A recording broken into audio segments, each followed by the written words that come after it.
Aujourd'hui, nous organisons une grève, les pharmaciens de Casablanca, c'est-à-dire les pharmaciens. Nous avons 1217 pharmaciens affiliés à notre syndicat et ils ont décidé d'organiser cette grève parce que ça fait 2 ans que nous souffrons d'un manque de déontologie, de respect de la déontologie, de l'éthique, de la morale au niveau de l'exercice au quotidien dans nos officines, dans nos pharmacies. D'abord, le non-respect des horaires d'ouverture et de fermeture. Vous savez qu'on a une profession structurée et réglementée et qu'il y a un arrêté préfectoral qui stipule que les pharmaciens doivent ouvrir à telle heure, fermer à telle heure et que les horaires de garde aussi sont.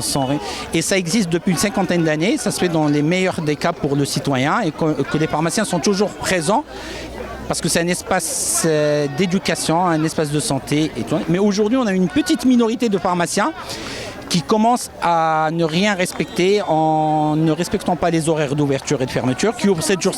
Ça fait 2 ans. Ça fait 2 ans qu'on réclame. Ça fait 2 ans qu'on se plaint aux autorités compétentes, à notre ministère de tutelle, aux autorités locales. Et dernièrement, après l'élection du nouveau bureau du Conseil de l'Ordre, il y a 1 an et demi, des sanctions ont été émises, des sanctions disciplinaires ont été émises contre ces gens-là.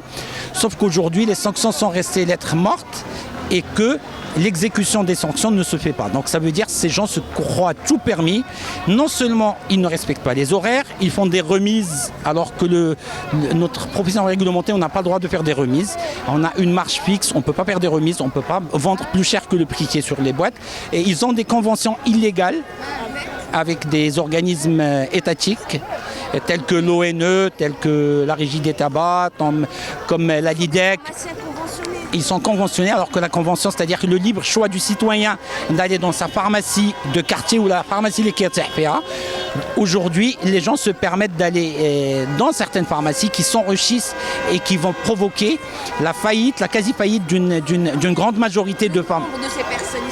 Ils sont une 20 ou 25 répartis sur Casablanca, mais dans pas longtemps, on va voir qu'il va y avoir une désertification des pharmaciens dans certains quartiers périphériques. Que vous attendez de cette Ça d'une part. D'autre part, on a aussi des soucis, c'est qu'on est une profession, les pharmaciens de Casa aussi crient parce que nous n'avons pas de couverture médicale. Le pharmacien est pauvre devant la maladie comme le citoyen. Vous savez, on a 1200 pharmacies à Casa, 1300 pharmacies et 12 000 pharmacies au Maroc.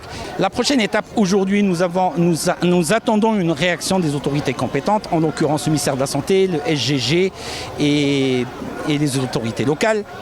Et que s'il n'y a pas de résultat, nous allons durcir. Et ce qui serait dommageable pour tout le monde, pour les citoyens et pour nous aussi, il se peut qu'on fasse une grève de la garde, qu'on fasse des grèves de la garde de nuit. Il se peut qu'on durcisse un peu plus la grève ou qu'on passe à 3 jours ou plus. On va prendre des décisions, une conférence de presse dans les jours à venir et on vous informera des décisions prises. جينا لمدينة كازا باش نساعدوا الإخوان ديالنا الصيادلة والصيدليات في المحنة ديالهم اللي كيعيشوها يوميا ونفس المشكل كنعيشوه حنا في مدينة بركان ويوم 14 مارس ان شاء الله الى ما تحلش المشكل حنا عندنا اضراب عام يوم 14 مارس. انتم عندكم مشاكل ديال دي فارماسيان ما عندنا مشكله هذه 3 سنين مع شكون الفارماسي؟ صيدليه طريق السعيديه خارج الحكم ضدها خارج الحكم ضدها دابا خاصو يطبق الاس جي يطبقوا خاص الاس جي عندنا حكم ديال الكونسي شهر الاغلاق وما بغاش يطبق لنا الحكم ديالها.